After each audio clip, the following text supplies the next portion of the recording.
para naman na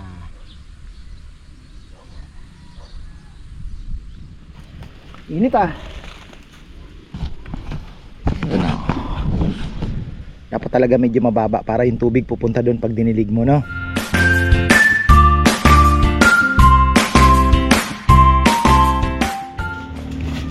Uy, isang magandang buhay.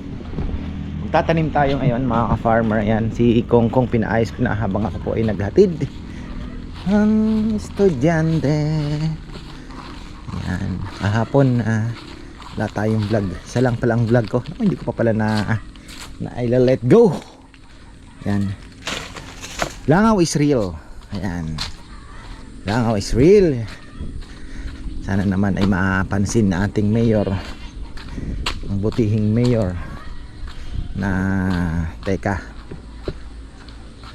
dami na naman ata. So ayan, iniwan ko pala yung buto doon. Si mama nangihingi ng talbos. Ito po kailangan naming,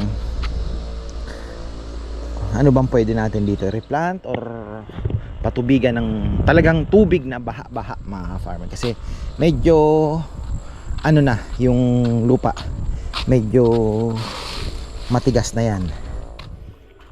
Kailangan lang po yan ng ano, papakain pa pala ako ng isda. Ako, baligtad na naman ibang klase talaga tong isip ni Kongkong, ano. Pag ganon siya talaga naman, sabi ko sa kanya ganyanin niya na, magbubudbud na lang po ako ng ano, kasi hindi ko din naman kayang harapin talaga lahat yan. Maganda ang parang taniman ng papaya ito ko nga. Ibang klase ka talaga. The best in the West. Ayan. Meron pa pala tayong isang sako. Naubos mo na isang sako? Okay.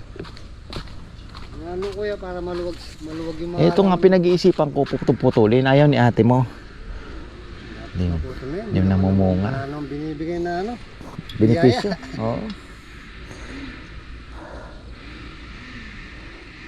Saan kaya tayo magtatanim ng lemongrass? Sali. Lagi daw basa ang kailangan niya. Dito kuya, pwede rin dito yan. Hindi, basa lagi eh. Oo, dinidilig na lang nun. Lagi. Madalang lang. Mga siguro maglalagay tayo dito, 4. Pag lumabong yung kuya, 4. Nagagambol di siya. Hindi, ibig sabihin kung magtatanim tayo, gagawa ka ng butas. Oo kuya, okay ako. Okay, tas ang ilip ipalit mo yung magandang lupa.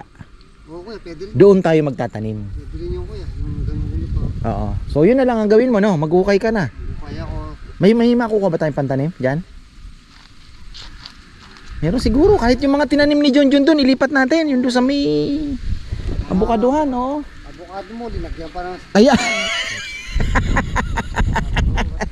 yung abukado. Abukado na, linagyan pa ng lemongrass. Oh, paano nilipat natin dito? Kasi ang gusto niya, maaraw at basa. Yan ang requirement ng lemongrass. Huwag lalagay sa lilim, pero laging basa siya. Bawat umaga, Basa siya, oh. Okay na lang. Kailangan natin. Kuya, no? Oo. 5 butas kuya. Oh, kahit ang pagitan siguro kahit mga 1.5 metro. Tapos dito, Oh, yan, ganyan. Oh. malayo. Oh. Kasi pag lumabong siya, May hose na rin dito, oh, para may isa doon, may isa na dito. Oh, may hose pa doon. Hindi na tayo mabibitin. Nahanda natin sa tag-init. Grabe ang tag-init.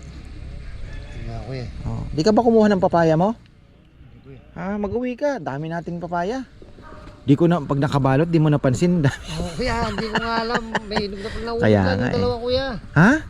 May Oh, may nahulog na dalawa. nahulog na. Ba? Silip-silipin. 2 araw, 3 araw din nasilip. Dami pong papaya. Walang papaya. Si mama nga, bibigyan ko din eh. Atidan ko din siya ng papaya. Walang mailog na pala sa loob. Dami, nasira na lang yung iba. So ito tataniman natin ng kangkong ang gamitin din eh, no? Oo kuya, kangkong. Kangkong. 2 palat siguro kangkong. Tapos mustasa, syempre walang kamatayang sinigang sa meso. Ayan. Gaano tayo. Shout out pala kay Ate Abby, Ate Sylvia. Ayan. Ay, saya na naman ang umaga natin at Naghahanap kami ng mapagtataniman ng lemongrass. Ito kasi talagang ano sayang nga din itong side na to. Actually ito kung malilinis lang talaga, pwede ka pa dyan sa mga gilid-gilid. Ang problema natin ito, yung mga lintik na baging. Yan, yung mga baging na yan, matindi yan. Kahapon ang ganda ng panahon, kaya sabi ko kay Kongkong, ano tayo, i-prepare na natin. At sakto ka kung hindi gaano may uminit naman ang gusto mga farmer yan. Sana naman ay umulap-ulap. At ang mahal pa daw po ng tuna, grabe. Paano kaya tayo tiyempo? Nasa 300 daw ang kilo. Hindi natin kaya yun na. Malulugi tayo sa lumpia. Sayang po ang biyahe. Laki din bagay yung matitipid mo pang ano na din po yun, gasolina, hotel, lahat na yun, parang doble no, ay mabigat kahit hanggang 200 kaya natin, 190 ganun sana, pero kung batataas pa po doon medyo mahirap na kasi mataas na masyado. Tapos ano pa tawag dito, yung masinlok, ayan, may mga nakita na po akong bakalao, pinost ni Ate Lee Tagarong, pero wala pa din po daw gaan dahil malakas po ang amihan. Pero alam niyo yun, design ng Diyos yun na may masungit na panahon for a few months, kasi para naman po yung cycle ng isda hindi maubos. Kasi pag hinano natin yun, lalo na dito sa Pilipinas, walang control, ubos ang isda, wala pong matitira. Buti sana kung may fishing ban kagaya sa Amerika, di ba, na pag ganitong season stop muna, kahit magandang panahon di ka makakapamingwit, di ka tapos pag naka-season pa may control lang po yung hinuhuli. Dito sa Pilipinas wala, lobster nga na ganyan pinapatulan. Dala ng kahirapan mga kapal, di naman natin masisisi yan. Kahirapan po ang kalimitan na ugat, di ba, ng di naman lahat, diba? Kahirapan at greed. So ayun, ayusin lang po muna natin to mga farmer. At next week yun, napaplano din po kami nga mag out of town na, at kailangan na din po kasi last na yung ginagawa ni Jaisel ngayon na lumpia is the last. Marami pa pong mga nagme-message din kasi yung iba nasarapan, yung iba naman ako curious, at yung iba naman ay talagang nagti-take out naman after ng nakakain sila dito sa Lechon House, ti-take out sila. So kailangan nating mapaghandaan din yan. Yan, kain muna ako ng isda. Nasa kabilang channel tayo mga farmer. Ayun ito hinug na to. This one, itatapikin na lang po yan, dalawang yan. Ito, ayan. Ayan pa. Shout out kay Ate Mer Malyari, at ganon din po kay Ate Edith. Susungkitin natin to. Ito lang yan. Lalaglag. Di ba? You see? The color will tell you. Tingnan mo. Tingnan nyo. The color will tell you. Yung kulay pa lang po, makikita mo na talaga. Ang bango. Sobrang bango. Mabolong. Wow. Pag pumikit ako mga ka-farmer, alam nyo, parang naalala ko yung Bicol. Yan. Naalala ko nung bata ako, kinikis-kis namin to sa Bermuda grass para mawala po yung yung kulay na yan, yung itong makati yan kinikis-kis po namin yan sa Bermuda grass. Pero yung mabolo namin sa Bicol malalaki, naalala ko, kulay pula, pulang-pula. Hindi po kagaya nito. Ito bang klase na to seedless. Yan ito ang dalawa, radish. Ang bilis farmer. Itong dalawang to may lilim pag-isipan natin kung ano ilalagay, pero definitely lalagyan po natin yan kasi sayang gusto ko mapuno po ito. Ito ngayon ay let's see, kasi mustasa, pechay, maganda din meron po akong pechay doon, magpe-pechay din tayo kasi ang dami naman pong plat yan. So ito ay radish, may kangkong po ako, patong tayo. Wait, baka mag pechay tayo dito. Sige, wait lang. Ayan, madugo-dugo pa. Nakakadalawang plat pa lang tayo. Pero ito, pechay. Meron pa pala akong dalawang asan na isa? Ito, dalawang, ubusin na natin to. Dahon ng sibuyas, onion leeks. Ito, sayang din naman ang bili ko nito, mga farmer yan. Tutubuin na natin to. So dalawa, dito siguro onion leeks tayo dito. Yan, ano lang, kahit nasa initan, tuloy ang laban. Ngayon lang tayo nagka-time. Ay, pinalang na andyan si paring Kongkong. So kung tirahin mo na nga yan, at kung ako ang gagawa niyan, ay walang mangyayari. So ang gagawin ko, maglalagay ako ng hole. Ano natin, yung parang hindi ko na igaganon, bundle siya. Ganon po ang gagawin ko. Para naman na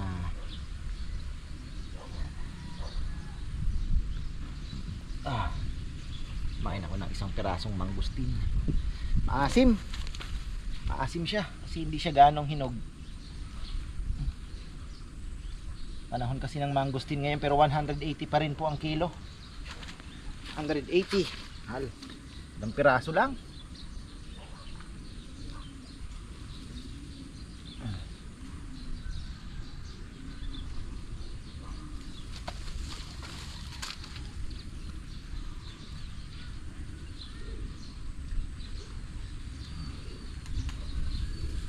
Okay. So lalagay tayo sa palad. Iingatan natin. Mahal din po ito. Ito ay 200 plus. Medyo mabigat sa bulsa eh. Yan.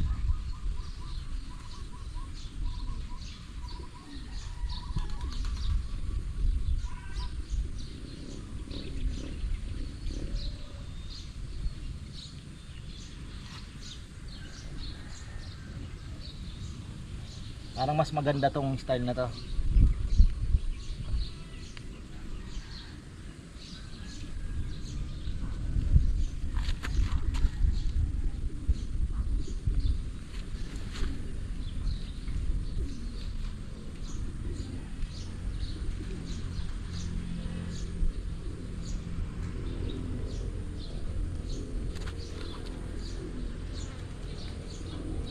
Malaking bagay po rin yung may ganito, kasi pag may emergency na order ay di ko na kailangan tumakbo ng palengke, ay mahuhugot ka.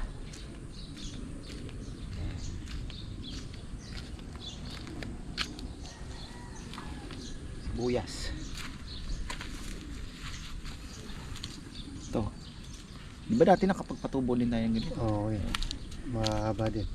Gusto niya din lang naman, pag nagdilig ka kong, ayaw niya nang masyadong basa. Tama lang kuya. Oo. Tsaka pag nagdilig ka, huwag mo masyado siyang basain ng gusto. Tingnan mo yung lupa niya, basta't may ganito pa, huwag mo na munang diligin. Ayaw niya ng babad. Ayaw niya ng babad. Yun ang kalaban niya. Alam mo na ha? O, tagal lang. Yung lalagay kong lupa kuya. Ha? Yung dalawa doon, dalawa sako. Hindi, yun na andito. Yung mga nakapatong-patong. Ay, nakapato. Oo. Goods na yun. Dalawa siguro, pwede na doon. Oo. Ay, malambit-bitin siguro dalawang sako, isang bitbitan, ano? May kartilya ka? Na?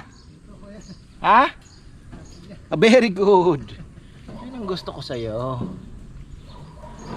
Yan.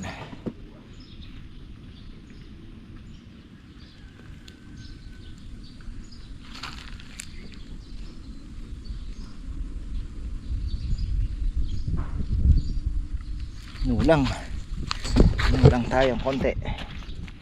So ganda nito dahil sa ginawa kong style, tipid tayo sa buto.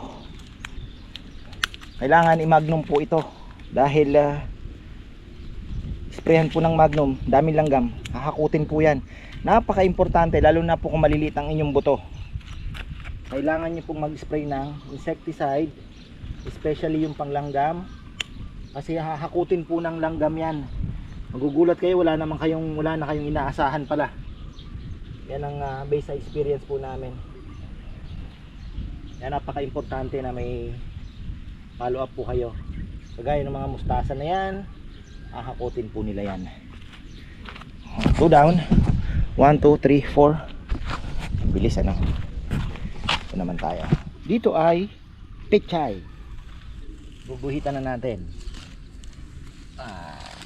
Actually hinil na ni Kongkong to, pero maganda maguhitan pa rin.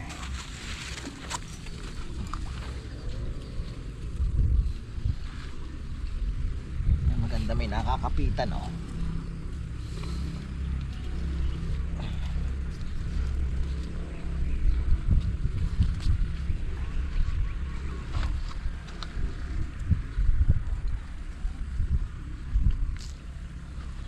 Same technique po tayo sa pagtatanim ng mustasa at pechay. Effective naman. Wag lang kayong tatamarin, magpitik ng insecticide talaga. Kung gusto niyo pong kahit papano ay may anihin at hindi matira ng uod, dahil ang uod po ay talaga naman ano talaga yan, uod. Pechay, di po natin kakapalan gaano. Yan, konti lang.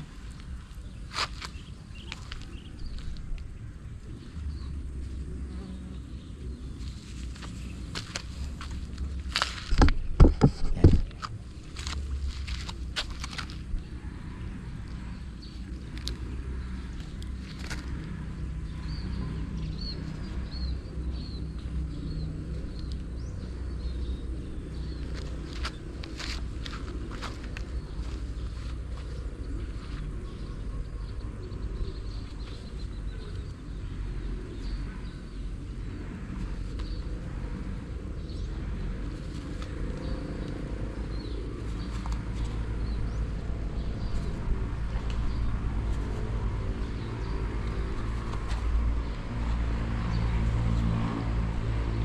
Okay.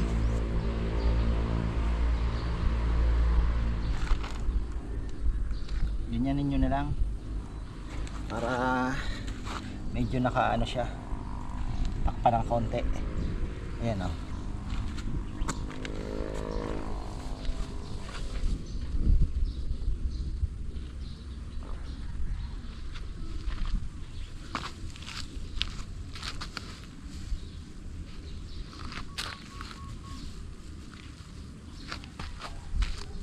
Ngayon tag-init, mas maganda medyo nakabaon.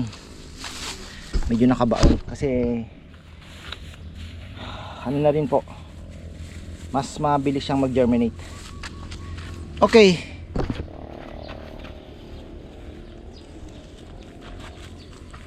Ay. Sana naman umulap. Mainit.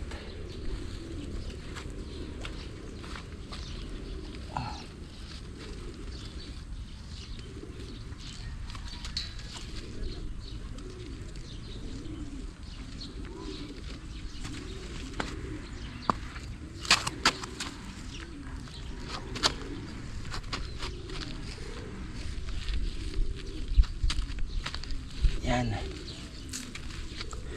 Mustasa. Mustasa. Hindi ang init ah. Hindi ko ata kakayanin. Ang gamit na pala ni Kong. Yan. Init ah. Ito na.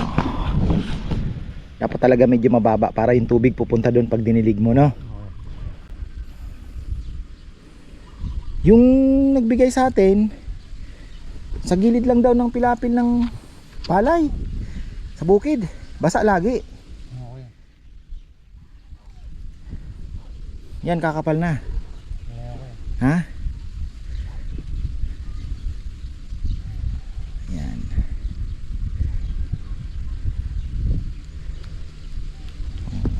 natin yan. Ang gandang tingnan yan pagka umano na yung mga lemongrass na yan dyan.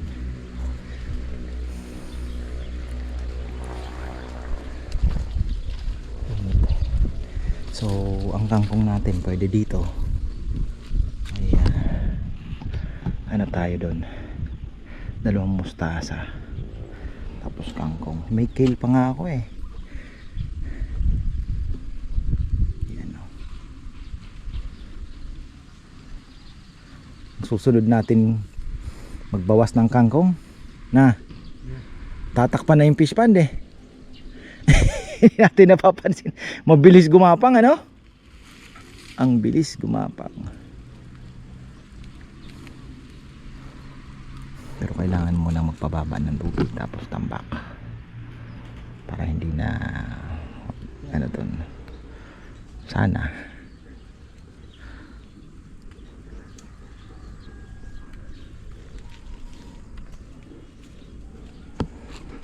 Ilang butas din kong? 1, 2, 3. Ha? Ha? 5.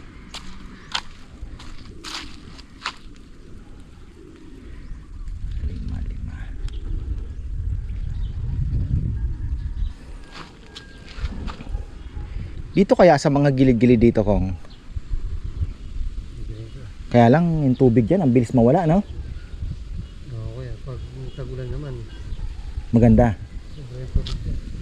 Hindi, dito sa taas. Sa may banda rito lang, oh. Hindi dito. Mayari dito. Na. Ano kaya? Ano kaya eh? Sa bagay. Ano kaya i-plastic ko yung pinaka-hole niya, may plastic. Para mas magre-retain siya ng ano, 'di ba? Ng tubig, hindi siya pwede rin ano.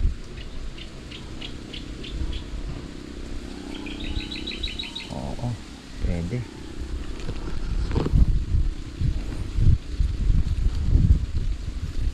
Ito ang kalaban natin kung oh. Na baging. Oo, kuya. Hindi lumaki yan. Na? Namamatay ba ng clear? Napapatay clear out? Pero, Kaya. kaya ko na. I-clear out natin. Kapal dun sa tabi ng mangga pinuto namin ni Bayo. Clear out ang kailangan. Ang ano dun, pinigaw ko. Talagang napintod. Pinawala tayo sa malilim. Sa malilim. Ayan, kangkong.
Dalawang plat na lang. Basta tayo.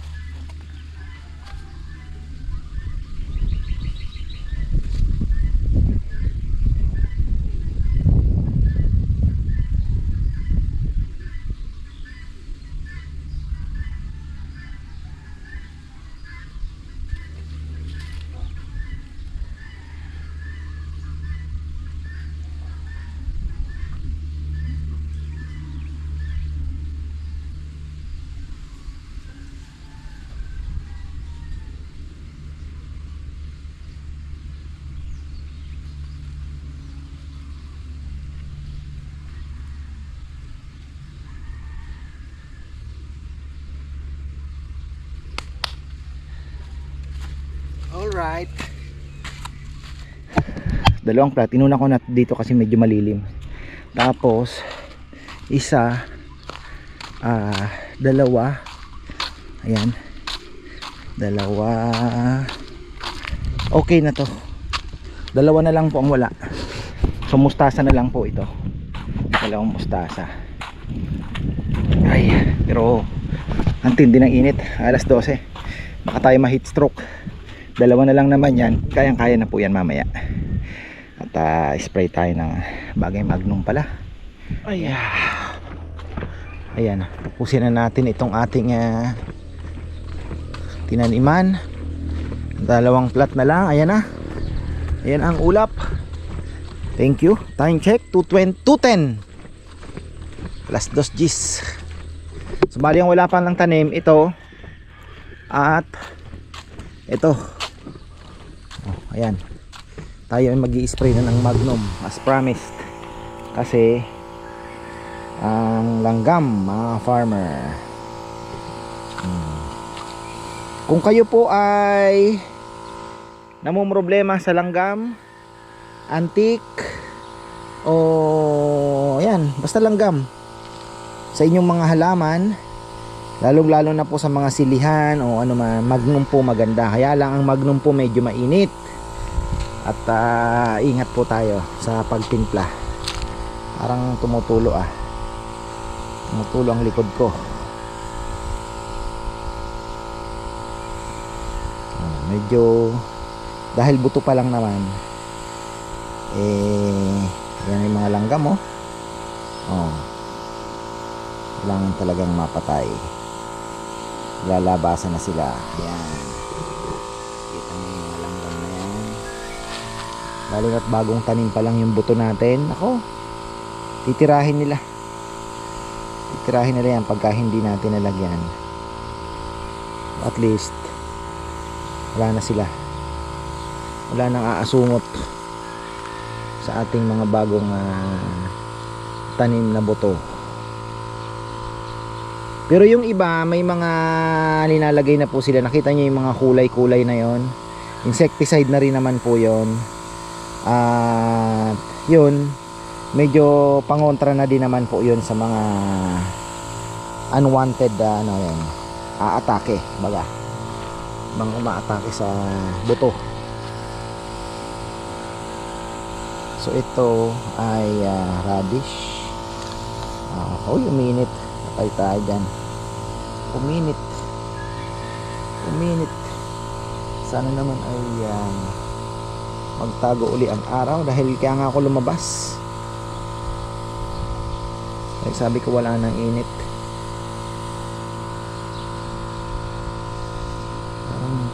Parang yung mahina ang buga. Mga isda natin nag-aantay na ng pagkain.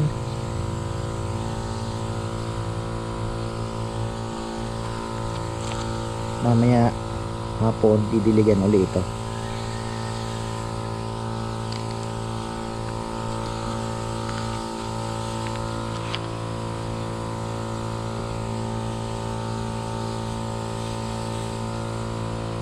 Kailangan ma-sprayhan lahat para mamatay. Pati yung hindi pa natataniman lalagyan ko na din. Init pa ng tete nga. Init.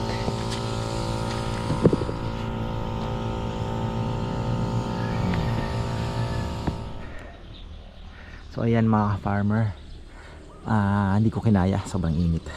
Tayo magpapakahirap. Ayan. So wag na daw tong putulin dahil tingnan nyo nga naman. Ano din eh. Sabi niya, tingnan mo, kung pinutol mo ako, wala kang tataguan. O nga naman, sorry naman sa iyo, pachoy-choy ko. Pero kung kaya mo naman magbunga, baka pwede ka nang magbunga. Ano? Bulaklak lang. Ay nako, patay tayo. May lawin, oh. Ayan ang lawin, mga farmer, oh. So ayan po, maraming salamat at magandang buhay.